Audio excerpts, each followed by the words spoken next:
sa mga negosyong may kinalaman sa teknolohiya, hindi rin nagpapahuli ang mga Pinoy. Tulad ng mga cellphone reloading station na talaga namang connect na connect sa kanilang mga suki. Sa panahon ngayon, isa na nga sa pangunahing pangangailangan natin ang cellphone. Kaya dapat lagi itong may load. At dito nakasilip ng pagkakataon ang iba nating mga kababayan para kumita. Ang V-Mobile, nakaisip ng paraan kung paanong sa pamamagitan lang ng isang telepono at isang SIM card, maaari nang makapagbenta ng load ng kahit anong network. Ano yan?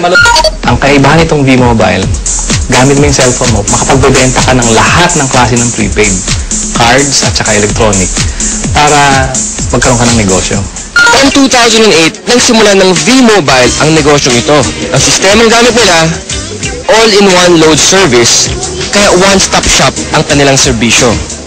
Kailangan mo rito, at least meron kang cellphone, meron kang maliit na puhunan, hindi mo kailangan ng malaki, although pwede rin maging malaki ang puhunan mo. Yan ay depende sa kung plano mo sa negosyo. Kung gumagamit ka ng internet, napakasimple lang gagawin mo. Pupunta ka sa aming www.loadextreme.ph. Tapos pag nakita mo na itong website nito, diba, yung online loading, kiklik mo, lalabas dyan yung aming dialog box. I-enter mo yung account mo, papasok mo. So, in this case, pipiliin ko na lang, papasok ko yung aking sikretong PIK. Tapos mamimili ako ng produkto. Tapos, lalagay ko yung cellphone number. Kiklik mo ngayon yung send load. Pag okay natin, yun na. Pero paano ka nga ba kikita sa negosyong ito? Halimbawa, may magpapaload sa iyo ng 100 pesos. Ang mababawas ng load wallet mo ay 90 pesos lang. Ibig sabihin, may 10 piso kang kita sa bawat 100 na i-reload mo sa iyong customer.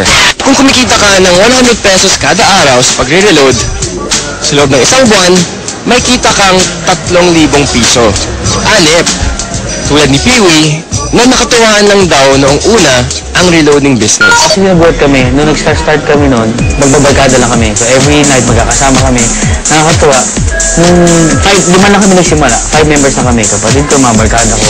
Tapos may nagulat ako, yung 5 tao nagsimula niya. Ngayon, ano na kami, almost 100,000. So actually, nag-drag pa siya ng 100,000 members. Ngayon, sa simpleng pagpindot-pindot lang daw niya ng cellphone, kumikita raw si Peewee ng mula 1,000 hanggang 5,000 piso kada linggo. Ano pang hinihintay niyo mga kapartner? Oras na para ang hilig niyo sa paggamit ng cellphone, pakinabangan niyo rin at maging isang maliit na negosyo. Kung mas pinili mo na lang manatili sa bahay ngayong summer, narito ang isang kapaki-pakinabang na tip. At dahil mainit ngayon, alam kong hindi nyo maiwasan na gamitin ang inyong mga aircon.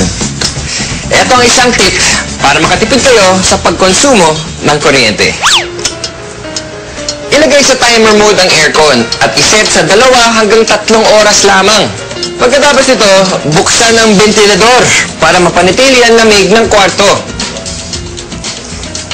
May enjoy mo na ang lamig, makakatipid ka pa. O diba? Pwede naman eh.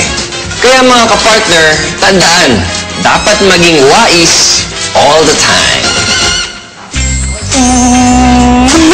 Ano ba masasabi natin?